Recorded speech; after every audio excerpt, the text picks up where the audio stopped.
Orthodox I'm in the Bible. Orthodox Bible. Orthodox means original. We in the books of Hebrews, another epistle. We're here to gain some wisdom, as always, and the best way to get wisdom is the Bible. Basic instructions before leaving earth. Hebrews chapter 12. Look to Jesus.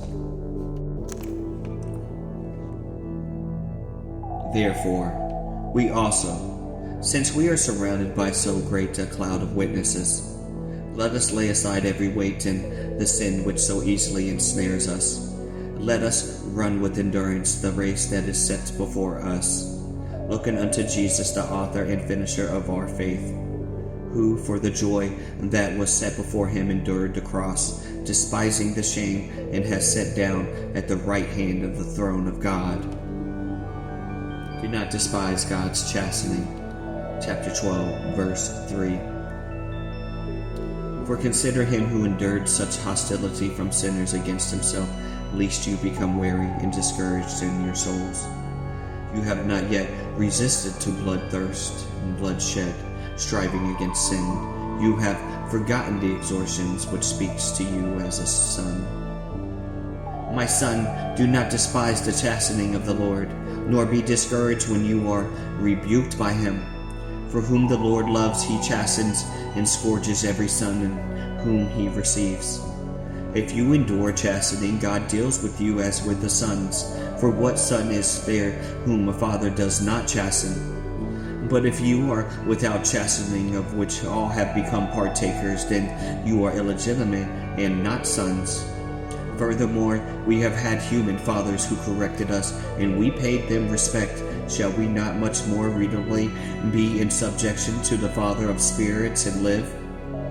For they indeed for a few days chasten us as seemed best to them, but he for our profit, that we may be partakers of his holiness. Now no chastening seems to be joyful for the present, but painful nevertheless. Afterwards it yields the peaceable fruits of righteousness to those who have been trained by it. And therefore strengthen the hands in which hang down, and the feeble knees, and make straight paths for your feet, so that what is lame may not be dislocated, but rather be healed.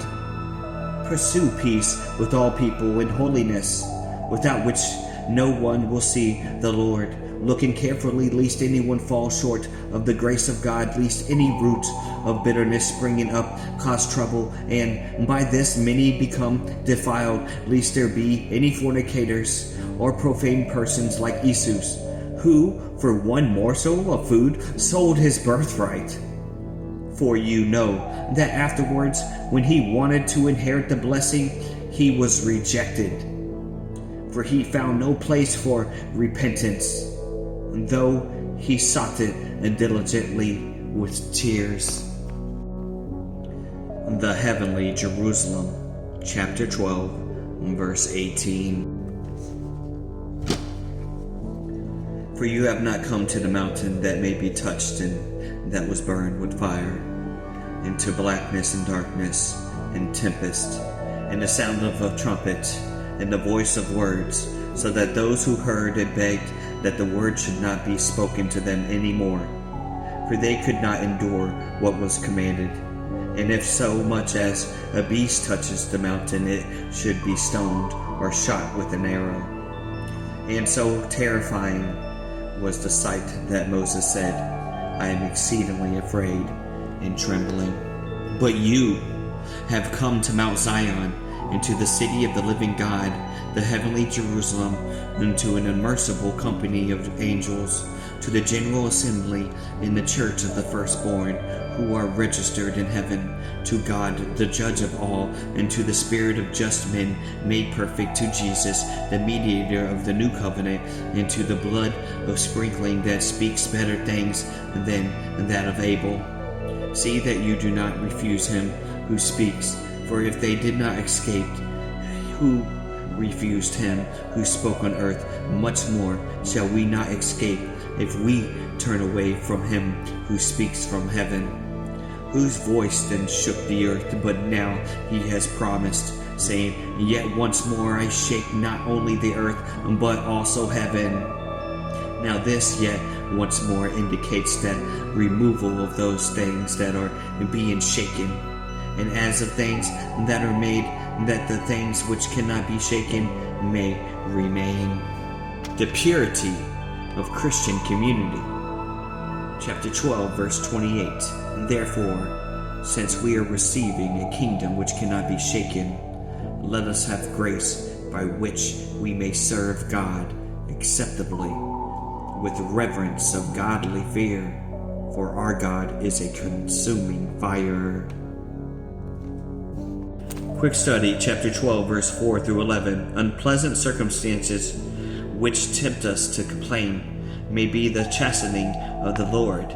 If the loving discipline of our human Father brought us to respect them, how much more deserving of respect is the discipline of the Father of Spirit, our Creator, whose breath gives us life. Chapter 12, verse 22 through 24. We are encouraged to approach and touch the heavenly mountain, for we already participate in the kingdom and dwell there. It is more like Mount Zion in Jerusalem than like Sinai. Popular Jewish images at that time was an inhabitable place in Zion, a place of God's holy presence and assembly. The divinely instituted gathering of God's people of all ages, in which they know now themselves as church. And there, everyone is the firstborn and has inherited all things. Their blood cries not for vengeance and further death, as did Abel, but for mercy, forgiveness, atonement, unending life. This is the blood of Christ given to us all. Heaven is not a place of separation of the souls from the body. Their souls and bodies together are transformed into a better reality, for the spirit of just men are made perfect in unity with their bodies glorified, divinely energized, without the limitations we now experience. This passage and quoted in hymns for both the antisagions and funeral services of the Orthodox Church. The blood of sprinkling is that of Christ, in which affects the new covenant, real blood effective for the physical people. God bless the whole universe.